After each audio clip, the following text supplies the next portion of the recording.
What's up, everybody? It's Fireplace Friday. I'm Jeremy, Fluesbrothers Chimney Service, and I am in Richmond, Indiana at the Saver Systems facility. They okayed me to do a little bit of recording. I'm going to keep it a little limited because this is their factory, but we're going to have it over here. Here, I'll show you around real quick.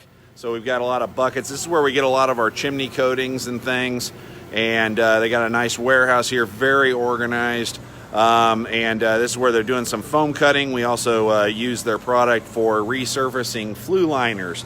So they say you can't teach an old dog new tricks, but I am out here for retraining. I was part of the original group on the heat shield, which is a castable refractory that we install inside of damaged flue liners.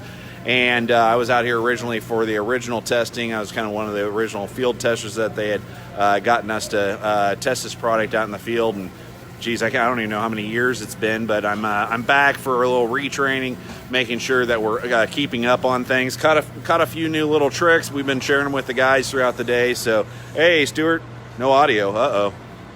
Well,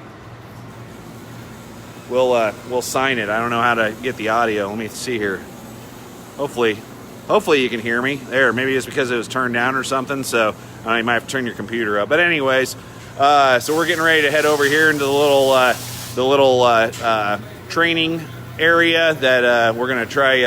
We're gonna learn how to remix everything and do some product installation.